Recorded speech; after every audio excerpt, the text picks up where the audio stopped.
there's a powerful effect harnessed by magicians, stage psychics, and fortune tellers. And it's one you can use in your own world building and storytelling too. If you've ever taken an online personality quiz or read a horoscope and thought, oh my god, this is eerily accurate, then you've witnessed it firsthand. And the same technique can serve writers and game masters, creating fateful foreshadowing, ominous omens, and portentous prophecies that will awe your audience and drive your plots forward. What is it, you say?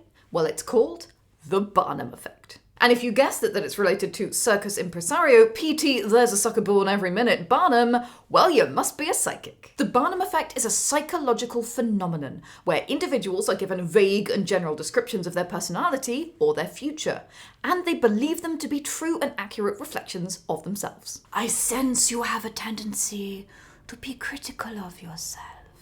Wow, that's right, I do. The whispers tell me you prefer change and variety, becoming dissatisfied when hemmed in by restrictions and limitations. You know, I've always believed that about myself. You really must be psychic. The point of these Barnum statements is that they're designed to apply to pretty much anyone, so it's natural for people to think that they're true about themselves. But, I hear you thinking, that's too obvious. It would never work on me. Could the Barnum Effect really fool anyone? Unfortunately, the science says yes. I'll drop the research in the description if you don't believe me. But what makes the Barnum Effect work? Well, there are 3 elements you need to make people buy into your Barnum bunkum. First of all, keep it vague.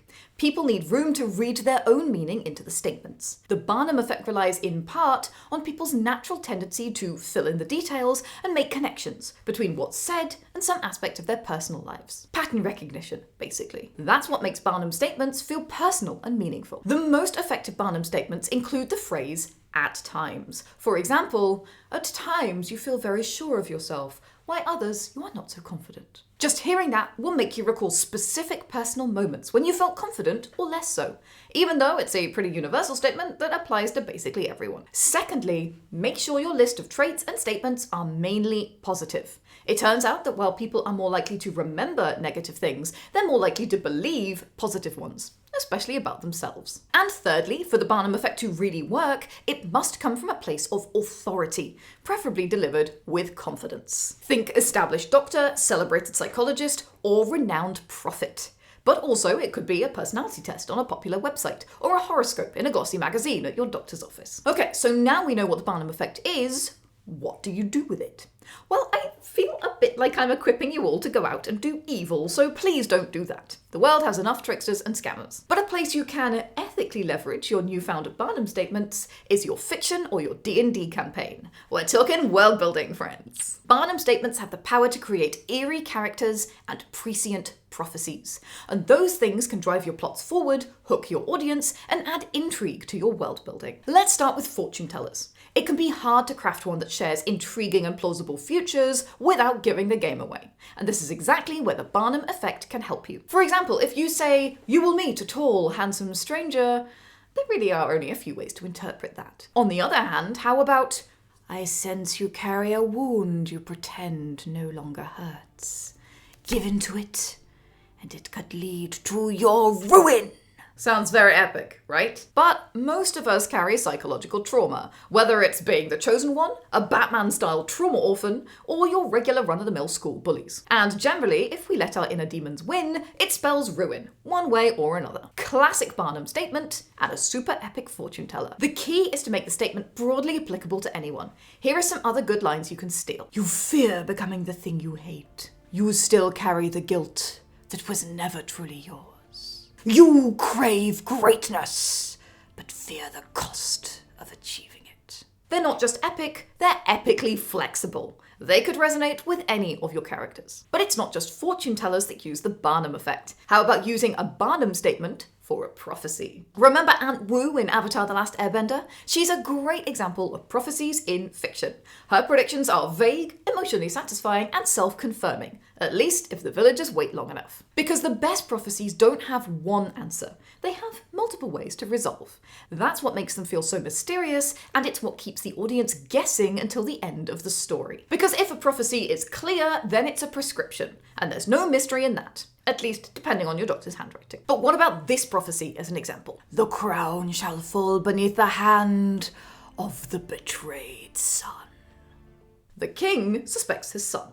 The heir to the throne starts wondering who's betrayed him and why. The rebels think it means a passed-over political heir and start hunting for him. Another character thinks they are the betrayed son, maybe because they're a bastard of the royal line. Another thinks it refers metaphorically to the dispossessed of the nation, maybe a caste or faction who are the underdogs. The point is, everyone interprets it differently. And what's even more delicious is that simply by existing, this prophecy sets people in motion. It sets up suspicion and political maneuvering and doubt and revolution.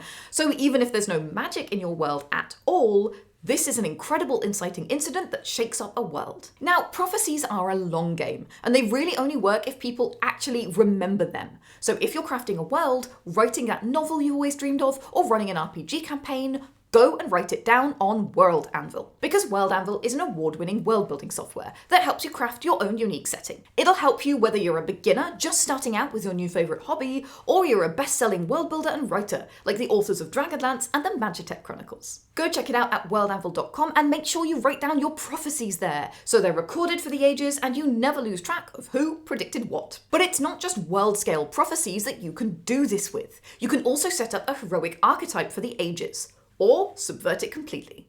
The chosen one bears hidden grief. The chosen one walks between worlds. The chosen one's path is strewn with loneliness. Congratulations, that's basically everyone. Thank you, Barnum Effect. Not only is this great for making your chosen one prophecy applicable to many characters, potentially bringing all sorts of interesting tension into your story, but it's also great for setting up false chosen ones. And false chosen ones are one of my favourite inverted tropes, so selfishly I encourage you to do this. And on the other hand, what about the all-knowing villain? You know, the one who taunts the heroes at the finale with insightful bids for connection, trying to convert them to his side by saying things like, "Deep down you've always had a longing to belong. I can give you that belonging." Or maybe, "You know the world is broken in ways others refuse to admit. We can fix it together, without rules getting in our way."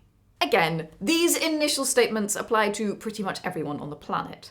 While they're universal, every character will understand them as referring to a different part of their past trauma. Now, that's useful in stories, but it's especially useful in RPGs, when you can't necessarily know which player is going to do what. It also makes your villains sound creepily well informed about the heroes, giving them an extra sinister edge.